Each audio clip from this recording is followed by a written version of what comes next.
નમસ્કાર મારા વાલા ગુજરાતી મિત્રો. જાગો જોગી જાગો ચેનલમાં આપનું સ્વાગત છે. તો આજે આપણે જોઈએ છીએ કે આપણા નસીબ ઉપર આપણે આધાર રાખીએ છીએ, પણ નસીબ ક્યારે બદલાય છે? નસીબ કર્મથી જ નસીબ બંધાય છે. જો તમારા કર્મ સારા હશે તો તમારું નસીબ પણ સારું જ હશે.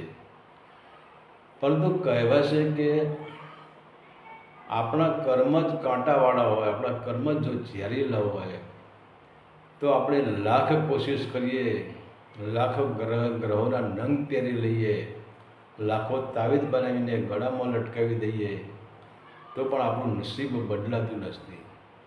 નસીબ બદલવા માટે પહેલાં તો કર્મથી જ શરૂઆત કરવી પડે છે. અને તમે એક નક્કી કરો કે આપણું નસીબ ખરાબ છે, તો ખરાબ નસીબ, તમારું ખરાબ નસીબમાં જે દુઃખ છે એ દુઃખ તમારા કર્મના આધારે જ તમારું નસીબ બંધાયું છે ને એના લીધે જ તમારે દુઃખ ભોગવવું પડે છે. તો આજે આપણે જોઈએ કે આપણે એવી સારા કર્મનું ફળ શું છે અને ખરાબ કર્મનું નસીબ શું છે એની આજે આપણે કરીએ. તો પહેલાં તો એક વચ્ચે કે એક ડૉક્ટર હતા અને એ ડૉક્ટરને બરાબર ઉનાળાની ધમધોકતો તાપ પડતો હતો અને એવા ટાઈમે એવી ઘટના ઘટી કે એક ગરીબ વર્ગના જે મજૂર માણસો હતા એ બંને સાપરું બાંધીને ત્યાં રહેતા હતા, લોકોની મજૂરી કરતા હતા. અને હવે આ જે મજૂર વર્ગના માણસો હતા એમને એક દીકરી અને એક દીકરો હતા. તો દીકરી થોડી મોટી હતી, દીકરો નાનો હતો, પરંતુ હવે આ બંને પતિ પત્ની મજૂરીએ ગયા છે અને ગરમી કહે હું ઘણી. અને એ દિવસે એટલી ગરમી પડેલી કે જેમ તમે જુવારના દાણા આમ ધરતી પર ફેંકો ને તો એ જુવારના દાણાની તડતડ કરતી ધાણી ફૂટી જાય, આવી ગરમી પડેલી.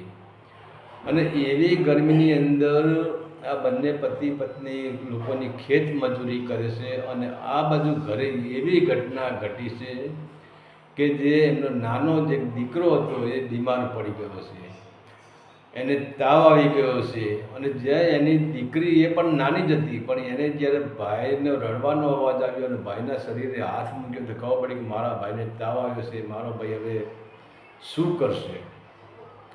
તો હવે વિચાર કરો કે એક આ નાની દીકરી વિચાર કરે ક્યારે મારા મા બાપ આવે. અને એટલા ઉનાળામાં આ દીકરી છે પોતાના ભાઈને હવે રેઢો તો મેલાય નહીં કે આટલી બધી બીમારીમાં ભાઈને મૂકવો કેવી રીતે. પણ ત્યાં જ એવી ઘટના ઘટશે કે બપોરના 12:30 થી 1 વાગ્યાનો સમય થયો છે ને આ બંને પતિ પત્ની બંને આમ ઘરે આવવાનો સમય થયો છે, ત્યાં આ દીકરી દોડ કાઢે છે અને સામી જાય છે અને એની મા ને બાપને મળે છે અને વાત બધી કરે છે. ત્યારે એના બાપ કહે છે કે હું ગામમાં જઈને ગામે એક ડૉક્ટર છે, હું ડૉક્ટરને બોલાવી લાવું. ત્યારે એની પત્ની કહે છે કે તમે ઘરે જાઓ અને હું ડૉક્ટરને બોલાવી લાવીશું. અને હવે બરાબર આ એની પત્ની જે ગરીબ પત્ની છે એ ડૉક્ટર પાસે પહોંચે છે અને હવે જ્યાં દવાખાને પહોંચે છે ત્યાં ડૉક્ટર એ દવાખાનું બંધ કરીને તાળું લોક મારતા હોય છે અને ઘરે જવાની તૈયારી કરે છે. અને ત્યાં જ આ ગરીબ જે પત્ની હોય ત્યાં પહોંચી જાય, ડૉક્ટરના પગમાં પડી જાય છે. ડૉક્ટરને કહે છે ડૉક્ટર સાહેબ મારો એકનો એક દીકરો છે ને વધારે બીમાર થઈ ગયો છે, તમે હાલને હાલ મારા ઘરે ચાલો. પણ ડૉક્ટર સાહેબ કે બેન હવે તો 1-1.5નો સમય થઈ ગયો છે, મારે જમવાનો સમય થઈ ગયો છે અને મારે પણ ઘેર દીકરો બીમાર છે, મારે એને દવા આપવાની છે, મારે એને આમ કરવાનું છે. અને ખરેખર ડૉક્ટરનો દીકરો પણ કોમામાં વહી ગયેલો હતો. ત્યારે ડૉક્ટર કહે મારે પણ મારા દીકરાને દવા આપવાનો સમય થઈ ગયો, મારે ઘરે જવું પડશે. ત્યારે હવે વિચાર તો કરો, આ ગરીબ સ્ત્રી એ ડૉક્ટરને કહે છે કે તમે મારા ભગવાન છો, તમે મારા બાળકને બચાવેલો, ભગવાન તમારું કલ્યાણ કરશે. ત્યારે ડૉક્ટરને દયા આવી ગઈ અને એ પોતે આ એક ગરીબ સ્ત્રી સાથે એને ઝૂંપડીમાં જાય છે અને ઝૂંપડીમાં જઈને જુએ છે તો એક નાનો એવો દીકરો વિચારો એ એટલો બધો બીમાર થઈ ગયો હશે તો ડૉક્ટર એને પૂરેપૂરી ટ્રીટમેન્ટ કરે છે. અને જ્યારે ટ્રીટમેન્ટ પૂરી થઈ જશે ત્યારે ડૉક્ટર કહે, આ બેન કહે છે કે હે સાહેબ કેટલા પૈસા થયા. ત્યારે ડૉક્ટર કહે કે આવા લોકો જોડે ક્યાંથી પૈસા હોય, પણ એમ છતાં એક ગોદડાના નીચે એક જૂનો રૂમાલ, એક જૂના રૂમાલની અંદર એક બસકી બાંધેલી આ બેન લઈને ડૉક્ટરને આપે છે અને કે સાહેબ લો, આમાં જેટલા પૈસા હોય એટલા ગણી લો. અને ત્યારે એ ટાઈમે ડૉક્ટર ગણે છે કે એમાંથી 7 રૂપિયા નીકળે છે. હવે ડૉક્ટરે વિચાર કર્યો કે 7 રૂપિયા લઈને હું શું કરું. અને ત્યારે પછી હવે ડૉક્ટર કહે છે કે હવે આ દીકરાને મેં દવા તો કરી દીધી, પરંતુ હવે આને અનાજ તો ખવડાવાય જ નહીં, આને મોટો ટાઈફોઇડ થઈ ગયેલો છે, એટલે આને ફળ ફ્રૂટ ઉપર જ રખાય. ત્યારે ડૉક્ટર કહે છે કે લો બેન, આ 200 રૂપિયા હું આપું છું અને આ 200 રૂપિયાનું ફળ લાવજો, તમે ફ્રૂટ લાવજો અને તમારા દીકરાને તમે ખવડાવજો, અને હું કાલે આવીશ અને કાલ જ્યાં સુધી તમારો દીકરો સાજો નહીં થાય ત્યાં સુધી હું આની તમારી મફત આની દવા કરીશ અને આના ફ્રૂટ માટે પણ તમને હું પૈસા આપતો જઈશ, તમે ચિંતા કરશો નહીં. અને હવે વિચાર તો કરો, એમ કહીને જ્યાં ડૉક્ટર પોતે ઘર બાજુ એટલા ધમ ધોકતા તાપમાન ડૉક્ટર પોતાના ઘર બાજુ રવાના થયા છે. અને હજુ તો જ્યાં ડૉક્ટર પોતાના ઘરના આંગણામાં પ્રવેશ કરે છે ત્યાં ડૉક્ટરની પત્નીના જે ચહેરો પડી ગયેલો હતો એ આજે ખીલેલા ફૂલ જેવો ચહેરો ડૉક્ટરને જોવા મળે છે. ત્યારે ડૉક્ટર ખુદ વિચાર કરે છે કે આનો ચહેરો આજે આટલો બધો ખીલેલો કેમ, આજે આટલી બધી આનંદમાં કેમ છે. અને ડૉક્ટરને સામે એની પત્ની દોડ કાઢીને આવે છે અને કહે છે કે સાંભળો સાંભળો, આજે તો એક નવાઈની વાત થઈ ગઈ, આજે ભગવાને આપણા સામું જોયું. પણ કે શું થયું તું બોલતો ખરું. ત્યારે હવે એ પત્ની કહે છે કે આપણો દીકરો જે કોમામાં વહી ગયો હતો ને, આજે એ દીકરો બોલતો થઈ ગયો છે. એ દીકરાએ મારી પાસે પાણી માગ્યું, એ દીકરાએ મારી પાસે કેરીનો રસ મેં એને પીવડાવ્યો. તો હવે ડૉક્ટરને થઈ ગયું કે આ ઘટના ઘટી કેવી રીતે, કારણ કે ડૉક્ટર પણ બહુ હોશિયાર હતા ને એમને કીધું કે નક્કી માનો કે ના માનો, આપણે આટલી બધી આ દીકરા પાછળ દવાઓ કરાવી, આટલા બધા આપણે ખર્ચા કર્યા, એમ છતાં આને આરામ થયો નહોતો, કોમામાંથી બહાર આવતો નહોતો. પરંતુ મને ખબર છે કે આજે એક દેવીના આશીર્વાદ મને મળી ગયા છે, એક માના આશીર્વાદ મને મળી ગયા છે. અને ત્યારે ડૉક્ટરે બધી એની પત્નીને વાત કરી કે એક ગરીબના ત્યાં આવી ઘટના ઘટી હતી ને હું ત્યાં દીકરાની દવા કરવા ગયો હતો. અને ત્યારે એ દીકરી, એ સ્ત્રીએ એવી કહ્યું કે ભગવાન તમારું કલ્યાણ કરશે, અમારા આશીર્વાદ છે, મેં એને આંતરડી ઠારી છે, મેં આજે સારું કર્મ કર્યું છે. તો એ સારા કર્મનું ફળ આપણને, આપણું નસીબ આખું સુધરી ગયું છે. તો કહેવાનો મતલબ છે કે તમે જેવું કર્મ કરશો એવું ફળ તમને મળી રહેશે. અને બીજા નંબરે જો તમે ખરાબ કર્મ કરશો તો તમારા ઘરની અંદર દુઃખ નહીં હોય તો પણ દુઃખ આવી જશે. તો એવી જ એક બીજી વાત હું તમારી જોડે રજૂ કરું છું કે એક ગામમાં એક માણસ એવો હતો જે સંપત્તિથી ભરેલો, અને જેને પણ પૈસાની જરૂર હોય તો આ માણસ પાસેથી પૈસા લઈ જતો હતો. અને આ માણસ પણ સામે વ્યાજે પણ એવું લેતો, વ્યાજખોરવાળા માણસનો ધંધો શું હોય, વ્યાજ લેવાનો ધંધો હોય, વ્યાજ પણ લેતો હતો. અને કહેવાશે કે એવો એક માણસ કે જે કોઈ કંપનીમાં નોકરી કરતો હતો, મજૂરી કરતો હતો, અને એ સમયે દિવાળીનો પ્રસંગ આવતો હતો. અને દિવાળીના દિવસે જ્યારે દિવાળીની શરૂઆત હતી ત્યારે હવે એ માણસના જેને જે 2 દીકરા હતા અને 1 દીકરી હતી, એ 3 જણા એના બાપુજીને કહે છે, બાપુજી દિવાળી આવે છે તો અમારે નવા કપડાં જોઈશે. ત્યારે એના બાપુજી કહે છે કે વાંધો નહીં બેટા, આ દિવાળીવાળું બોનસ મળશે એટલે હું તમને 3ને કપડાં લાવી દઈશ. એની પત્નીને કહે છે હું તારા માટે પણ કપડાં લાવી દઈશ. અને એની પત્નીને કહે છે કે આપણે દિવાળી આવે ત્યારે આપણે આપણા ઘરમાં મીઠાઈ બનાવીશું. તો આ વાતથી આખું ઘર આનંદમાં હતું, એની પત્ની પણ આનંદમાં હતી, એના છોકરાઓ પણ આનંદમાં હતા. અને છોકરાઓ જ્યાં જ્યાં રમવા જાય ને ત્યાં એક જ વાત કરે કે આ દિવાળીએ મારા બાપુજીનું બોનસ મળવાનું છે, મારા બાપાને પૈસા મળવાના છે. અને એમાંથી અમારા માટે નવા કપડાં લાવવાનો છે. અને એની પત્ની પણ જ્યાં જાય ત્યાં એક જ વાત કરતી કે આ દિવાળીએ મારે નવા કપડાં લાવવાના છે, ઘરમાં મીઠાઈ બનાવવાની છે, ઘરમાં આમ કરવાનું છે, ઘરમાં તેમ કરવાનું છે.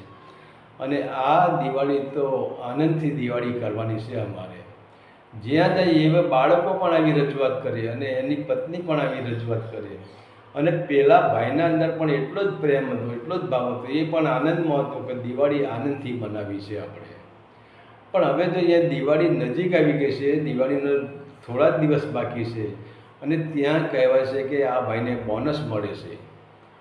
અને હવે જ્યાં જે કંપનીમાં આ ભાઈ નોકરી કરે છે ત્યાંથી બોનસ મળે છે એટલે આ ભાઈ રાજી થઈ જાય છે કે આજે હું મારા ઘરે જઈશ અને કાલે અમે કોઈ શહેરમાં જઈશું, શહેરમાં જઈને બાળકો માટે કપડાં લઈશું, મારી પત્ની માટે કપડાં લઈશું, મારા માટે કપડાં લઈશું અને ઘરમાં કોઈ મીઠાઈ બનાવવા માટે અમે કરિયાણાની દુકાનમાંથી બધી વસ્તુ ખરીદી લઈશું. આવા બધા અરમાનો એ પણ આનંદમાં જ હોય છે. પણ અહીંયા ઘટના એવી ઘટે છે કે સાંજના 5 વાગ્યાનો સમય થઈ ગયો છે અને આ ભાઈ જ્યારે નોકરીથી ઘરે આવે છે ત્યારે ઘરે આવતા એના આનંદનો કંઈ પાર હોતો નથી. પરંતુ જ્યાં એ ઘરનો એનો જે વાડો હોય છે એ વાડાની અંદર જે આ ભાઈ દાખલ થાય છે ત્યાં જ એક યમ રાજા જેવો, એક યમદૂત જેવો, એક રાક્ષસી સ્વભાવ જેવો આ જે વ્યાજે પૈસા આપવાવાળો માણસ એને પણ ખબર હશે કે આજે આને બોનસ મળવાનું છે તો હું પૈસા લઈને જ જઈશ. અને ત્યાં આ માણસ ત્યાં બેઠો હોય છે અને જેવો એ માણસ આવે છે ત્યાં કહે છે કે તું મને મારા પૈસા આપી દે. ત્યારે વિચાર તો કરો, પેલો ભાઈ એના પગમાં પડીને વિનંતી કરે છે, કગરે છે, એની પાછળ રડે છે, એની બાઈના આંખમાં આંસુ લાગી જાય છે કે આ દિવાળી છે, મારા છોકરા માટે મારે કપડાં લાવવાના છે, મારી પત્ની માટે મારે કપડાં લાવવાના છે અને મારે દિવાળી ઉજવવાની છે. પણ એક આ જે કુકર્મ કરવાવાળો જે શૈતાન, જેના અંદર શૈતાન પડ્યો હતો, એવો માણસ ટ્રસ્ટનો મસ્ત થતો નથી અને કહે છે તું મને પૈસા જ આપી દે. અને જેમ તેમ બોલવા માંડે છે. ત્યારે પછી એની પત્ની કહે છે કે આ ટૂંકારાને જે અપમાન સહન કરવા હોય એના માટે તો પૈસા આપી જ દો એને. અને વિચાર કરો કે એ બોનસ આવેલું એ આ રાક્ષસને આપી દેશે અને એ ભાઈ પછી ત્યાંથી હરખાતો જાય છે. પરંતુ અહીંયા ઘટના એવી ઘટે છે કે આ એના 3 બાળકો છે અને આ એની પત્ની અને આ ભાઈ, આ 4ના અંદર એક ધ્રાસકો પડે છે અને એની આંતરડીમાં કકડાટ થાય છે અને બાળકોને એમ થાય છે કે જો આ નરાધમ, આ પાપી માણસ અહીં ન આવ્યો હોય તો અમે કેટલી દિવાળી કરત. અને એમના અંદર એક ધ્રાસકો પડે, એમની આંતરડી જે કકડે છે તો એ 3 દીકરાની આંતરડી કકડે છે, એની પત્નીની આંતરડી કકડે છે અને ભાઈને પણ અંદરથી દુઃખ થાય છે અને એક નિશાસો પડી જાય છે. અને કહેવાય છે કે હજુ આ ભાઈ પૈસા લઈને પોતાના ઘરે પહોંચ્યો જ નથી અને જ્યાં હજુ પોતાના ઘરે પહોંચવાની તૈયારી છે એમાં જ રસ્તામાં ચાલતા આ ભાઈને એક અંગ ઉપર લકવા મારી જાય છે અને એ ભાઈ કહેવાય છે કે રસ્તામાં ઢળી પડે છે અને એને દવાખાનામાં પછી દાખલ કરવો પડે છે અને એના પર દુઃખના ડુંગરા તૂટી પડે છે.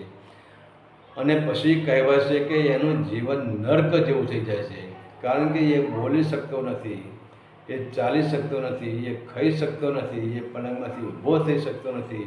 અને પછી તો કહેવાય છે કે એની પીઠમાં જે પાઠા પડે છે એની અંદર જીવાત પડે છે અને આ ભાઈને જે નસીબ હતું એ દુઃખમય નસીબ થઈ જાય છે. અને એટલે જ સંતોએ પણ કહ્યું છે, કબીર સાહેબે ચોખ્ખું જ કહ્યું છે, કબીર હાય ગરીબ કી કબહુ ન ખાલી જાય, મોવા ઢોર કે ચામ સે લોહા ભસ્મ હો જાય.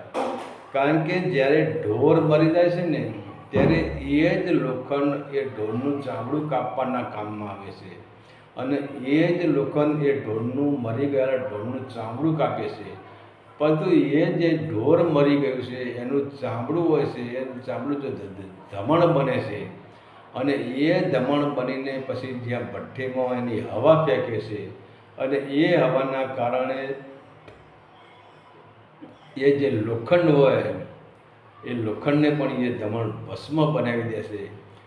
તો આપણે કર્મની વાત કરીએ છીએ તો આપણે કોઈ પણ કેટલાય બહારના આડંબર કરીએ, ભલે આપણે ભૂવા ભોપાળા કરીએ, મહાદેવ મંદિર કરીએ, તાવીજો બનાવીએ, દોરા બાંધીએ, ધાગા બાંધીએ, કોઈ પ્રકારે આપણું કર્મ, આપણું જે નસીબ બદલાવાનું નથી. પણ આપણું નસીબ ક્યારે બદલાય છે કે આપણે જે કર્મ છે આપણે કર્મ બદલવાના છે.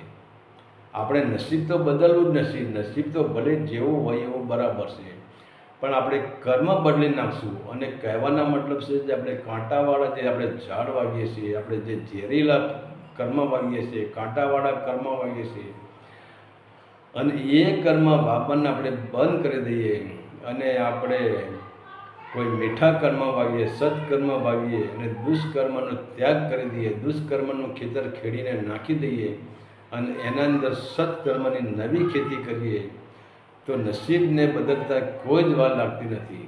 એટલે કહેવાનો મતલબ નસીબ એ કોઈ પણ દોરા, ધાગા કે મંત્ર કે તાવીજ કે ગ્રહો પહેરવાથી નસીબ બદલાઈ જતું નથી. ગંગામાં સ્નાન કરવાથી પણ નસીબ બદલાઈ જતું નથી. નસીબને બદલવું હોય તો એક જ કામ કરવું પડે છે કે આપણા કર્મને બદલી નાખો. અને કર્મને બદલી નાખો એટલે કે આપણે વિચાર કરીએ કે એક ઘોડો પારધી પાસે હોય તો એ પારધીનો ઘોડો કોઈનો શિકાર કરવાના કામ આવી જાય, અને એ ઘોડો શિકાર કરે, અને એ ઘોડો તો એનો એ જ છે, પણ એ ઘોડો કોઈ સંત પુરુષને મળી જાય તો એ ઘોડો કોઈનો જીવ બચાવી લે. તો આપણે સત્કર્મ કરવાના છે, આપણે નસીબના આધારે બેસી રહેવાનું નથી. આપણે કર્મ, આપણને એમ લાગે કે આપણું નસીબ ખરાબ કેમ છે, તો આપણે નસીબને બદલવાની કોશિશ કરવી નથી કે ચલો ભાઈ ફલાણા બાપુ જોડે જઈએ ને એ આપણને તાવીજ બની આપીને તાવીજ પહેરી દે, નસીબ બદલી જાય, એ ખોટી છે. ફલાણા ગ્રહનો નંગ પહેરી લઈએ નહીં તો નસીબ બદલી જાય, એ વાત ખોટી છે. પેલા ભુવાજી પાસે જઈએ અને ભુવાજી આપણને બાધા આપે ને નસીબ બદલી જાય, એ વાત બિલકુલ ખોટી છે. નસીબને બદલવા હોય તો ફક્ત એક જ રસ્તો છે કે તમારે તમારા કર્મને બદલવા પડે છે, અને કર્મ બદલાય છે એટલે નસીબ બદલવાની જરૂર પડતી નથી. નસીબ આપમેળે જ બદલાઈ જાય છે. હરિ ઓમ તત્સત. આદેશના પ્રણામ.